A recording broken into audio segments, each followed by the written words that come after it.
Bonsoir chers auditeurs et chères auditrices de notre web radio R212, Adnan Ben Chakroun, en sa qualité de chroniqueur de l'ODJ, partage son avis et sa réflexion avec vous dans cet article intitulé Le Maroc, miraculé du protectionnisme trumpien. Le voici en podcast pour vous. Adnan Ben Chakroun ouvre son propos en rappelant une constante de la politique économique de Donald Trump. Trump, le justicier des déficits commerciaux, faut-il remercier Dieu pour l'excédent des États-Unis avec le Maroc? Donald Trump, fidèle à sa rhétorique protectionniste, a toujours vu les déficits commerciaux comme une menace existentielle pour les États-Unis.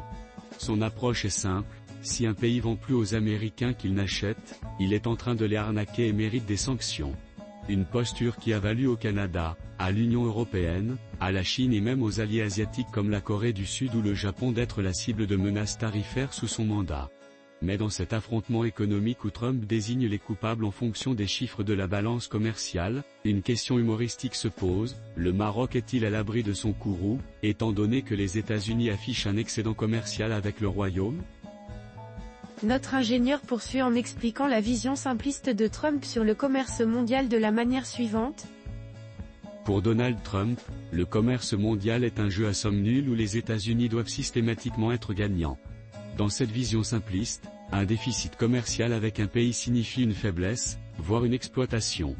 Cette logique a conduit à la guerre commerciale avec la Chine, au bras de fer avec l'Union européenne et à la révision de plusieurs accords commerciaux comme l'ALENA, devenu l'USMCA.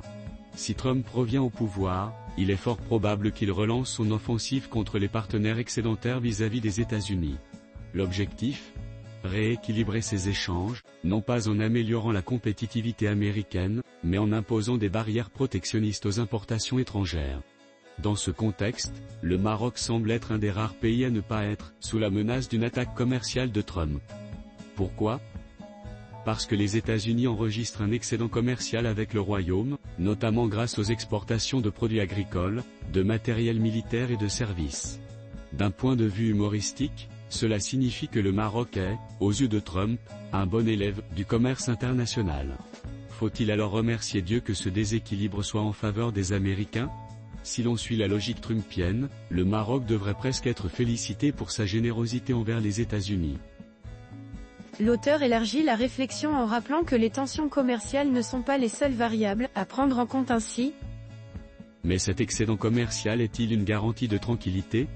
Pas nécessairement. D'abord, les relations commerciales entre les deux pays ne sont pas d'une ampleur comparable à celle entre les États-Unis et des géants économiques comme la Chine ou l'Europe.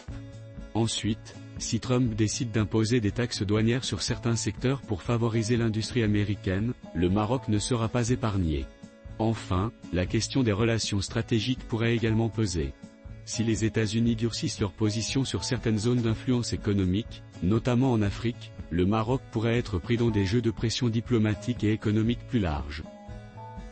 Notre chroniqueur conclut son article en ces termes. L'ironie de la situation, c'est que selon la doctrine trumpienne, un pays qui profite des États-Unis mérite d'être remis à sa place.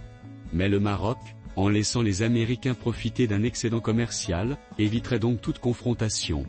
Un paradoxe qui met en lumière l'absurdité d'une vision du commerce international fondée uniquement sur des balances déficitaires ou excédentaires, sans prendre en compte la complexité des échanges, les investissements croisés et les alliances stratégiques.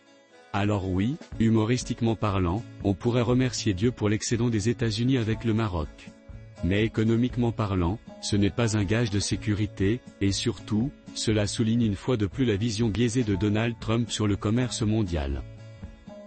Chers auditeurs de la web radio R212, merci d'avoir été à l'écoute de ce podcast et d'avoir partagé avec nous ce moment de réflexion. Votre fidélité et votre engagement sont notre plus belle récompense. On se retrouve très bientôt pour un nouveau podcast, si vous le voulez bien. Avec toute notre gratitude, l'équipe de R212.